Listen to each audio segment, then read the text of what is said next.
यूनान कश्ती हादसे में जिंदा बच जाने वाला पाकिस्तानी उस्मान सिद्दीक पाकिस्तान से लिबिया कैसे पहुंचा, लिबिया में उसे कहां और कैसे रखा गया, तफसीलात बताएंगे। गुजरात में उस्मान के घर में मौजूद है नुमाइंदा जियो न्यूज़ राना अंसर।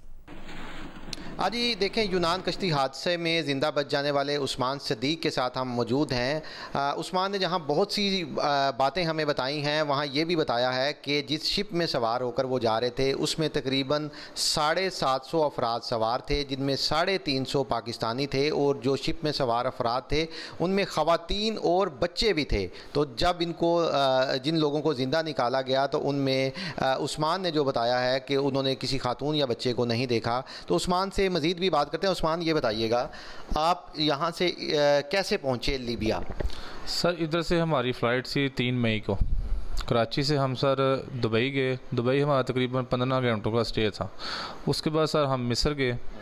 सर उधर तकरीबन 3-4 घंटे का फिर स्टे हुआ। फिर उधर से फिर सर हमें इन्होंने बाई एयर भी आगे लिबिया हमें तकरीबन 2-3 घंटों में दोबारा एयरलाइन में बिठा के फिर आगे लेके लिबिया में सर जिधर हम गए हैं तकरीबन छोटा सा रूम था, उसमें 76 लोग थे।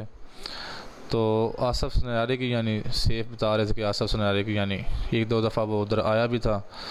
तो उधर सर छोटा सा कमरा था, बाहर से ताला मार के बंद करके चले जाते थे।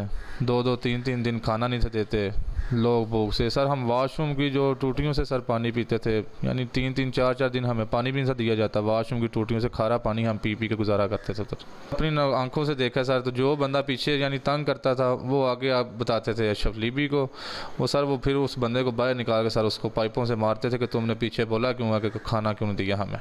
आपने अभी आसफ सनारे का नाम लिया, हमने पहले भी ये नाम जो है वो बताया था कि इसके वहाँ सेफ़ हाउसेज़ हैं। आपने जो वहाँ देखा या आपको पता चला कितने सेफ़ हाउसेज़ हैं, कौन कौन लोग वहाँ हैं और कितने पाकिस्तानी अब भी कैद हैं? सर पूरे यानी लीबिया में कम अज़ कम अभी भी 15 से 20 हज़ार लोग यानी उधर कैद हैं। यानी बिनगाजी सिटी हो गया, तराबलस हो गया, सीरत हो गया, तुबरक हो गया, यानी मुख्तलिफ सर जगहों में सर सेफ़ों में सर 100 200 400 बंदे यानी सर इस वक्त मौजूद हैं उधर। उधर ज़्यादा मुनव्वर सनारा हो गया सर, सुनार के नाम आते हैं जिसमें आसफ सनारा हो गया, इस तरह के सर नाम उधर। मुनव्वर आसफ का क्या लगता है?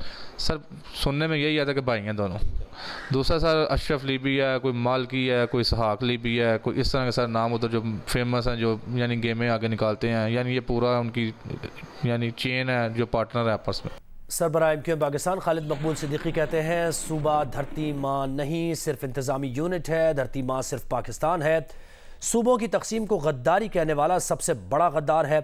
कराची में मीडिया से गुफ्तगू करते हुए खालिद मकबूल सिद्दीकी ने कहा कि आवाम की ज़रूरत और आबादी के तनासुब से इंतज़ामी यूनिट्स में इजाफा वफादारी और हुब्बुल वतनी का तकाजा है। मज़ीद इंतज़ामी यूनिट्स का मुखालिफ सूबे को किसी देश के ख्वाब के तौर पर जिंदा रखना चाहता है। कि MQM ये समझती है और वफादारी का तकाजा यही है कि जिस तरह डिस्ट्रिक्ट और डिवीज़न है, हम सूबों को महज एक एडमिनिस्ट्रेटिव यूनिट समझे। ये धरती माँ नहीं है, धरती माँ पाकिस्तान है। और अगर वो एडमिनिस्ट्रेटिव यूनिट है तो आवाम की ज़रूरत के तहत आबादी के इजाफे के साथ उनका भी बढ़ाया जाना ज़रूरी है और हुब्बुल वतनी का तकाजा है। जो कोई भी सूबों की तकसीम को गद्दारी कहता है, उससे बड़ा गद्दार कोई नहीं है। इसका मकसद है वो सूबे को सूबा नहीं किसी देश के ख्वाब के तौर पर जिंदा रखना चाहता है और सलामत रखना चाहता है। रहनुमा पीपल्स पार्टी सेनेटर वक़ार मेहदी ने खालिद मकबूल सिद्दीकी की प्रेस कॉन्फ्रेंस पर रद्द-ए-अमल में कहा कि जब मुत्तहदा नहीं थी तो पीपल्स पार्टी तब भी कराची में थी। 1970 के इंतखाबात में कराची से सूबाई असम्बली के 17 में से 9 नशिस्तें पीपल्स पार्टी ने जीती थी। कराची के शहरियों को सियासी और समाजी आज़ादी मिल चुकी है। वो ज़माना गुजर गया जब कराची के वोटर्स को कहा जाता था कि तुम्हारा वोट डल गया है। उन्होंने खालिद मकबूल से सवाल किया कि बताएं MQM ने बल्दियाती इंतखाबात का मैदान किस खौफ से छोड़ा। खालिद मकबूल को ये बात जहन नशीन कर लेनी चाहिए कि पीपल्स पार्टी के जियाले मुर्तज़ा वहाब कराची के मुंतखब मेयर हैं। अगले आम इंतखाबात में भी पीपल्स पार्टी अवामी हिमायत से कराची और हैदराबाद शहर से अक्सरियती नशिस्तें हासिल करेगी।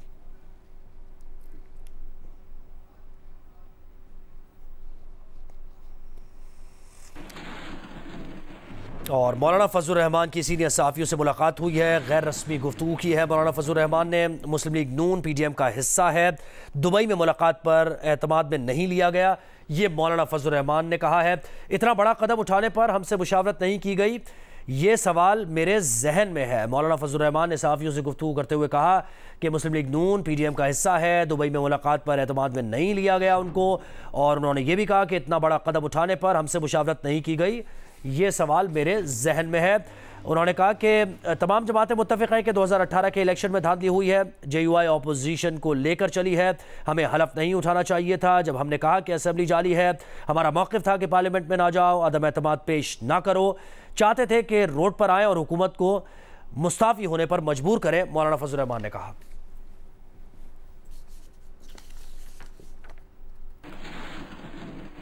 नारोवाल से खबर यह कि चनमान सिंह में दरियाए रावी की दूसरी तरफ 30 से ज़ायद अफराद फंस गए हैं और चनमान सिंह में फंसे अफराद को निकालने के लिए कश्ती रवाना की जा रही है। डिप्टी कमिश्नर का यह बताना है। चनमान सिंह में फंसे मर्द व ख़वातीन धान की काश्त में मसरूफ़ थे, ये भी डिप्टी कमिश्नर ने बताया। ये इधर आए थे अपने प्यालियों में, ये लोग इधर रह गया, पानी बहुत ज़्यादा आ गया, तो हमारे पीछे ना बीबियाँ भी खड़ी हैं, औरतें बहुत ज़्यादा है। जब पानी बढ़ रहा है, पानी बड़ी तेज़ी से बढ़ रहा है, तो हमें खदशा है कोई बंदा हादसा ना हो जाए, कोई जान चली जाए, तो लिहाजा हमारी मदद की जाए ताकि हम अपने गांव में महफूज चला जाए। पानी की जो स्पीड है बहुत ज़्यादा हो रही है। जेलम में सिलेंडर के धमाके से ज़मीन बोस होने वाली इमारत में फंसे अफराद को निकालने के लिए ऑपरेशन जारी है। मजीद बताएंगे अहमद सुबहान।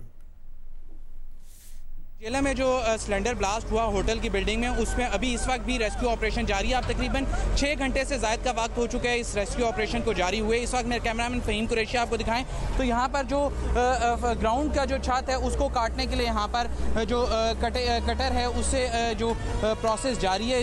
DPO जेहलम नासिर बाजवा और जो डिस्ट्रिक्ट इमरजेंसी ऑफिसर हैं सईद अहमद, वो यहाँ पर लीड कर रहे हैं। रेस्क्यू ऑफिसर तकरीबन 120 के करीब यहाँ पर मौजूद हैं। इसी तरह मोटरवे पुलिस है, जेलम पुलिस है, सिविल डिफेंस के एहलकार हैं जो कि यहाँ पर इस ओवरऑल एरिया को मैनेज कर रहे हैं। मोटरवे पुलिस यहाँ पर रोड को मैनेज कर रही है कि एक साइड पे जिस तरह से GT रोड को किया गया है तो सिंगल साइड से ट्रैफिक को चलाया जा रहा है। जो पंजाब पुलिस है जेलम में जो तैनात एहलकार हैं वो यहाँ पर ओवरऑल इस एरिया की सिक्योरिटी को मैनेज कर रहे हैं। इस तमाम एरिया में जो आम शहरी हैं उनको नहीं आने दिया जा रहा है, जिससे यहाँ पर जो इमरजेंसी और रेस्क्यू ऑपरेशन है वो यहाँ पर जारी है। अब तक यहाँ पर जो 10 ज़ख्मी हैं उनको इस बिल्डिंग से इवैक्यूएट किया गया और उनको मुख्तलिफ जो करीबी अस्पताल है वहाँ पर पहुँचाया गया। इसी तरह 5 के करीब अफराद ऐसे हैं जिनकी अमवात वाक़ हुई हैं। 2 अशखास यहाँ से मौत का शिकार होने के बाद यहाँ से इवैक्यूएट किए गए। इसी तरह 3 अफराद ऐसे हैं कि जो डिस्ट्रिक्ट हॉस्पिटल है जेहलम का वहाँ पहुँचे, जिसके बाद उनकी हालत चूँकि इंतहाई तशवीशनाक थी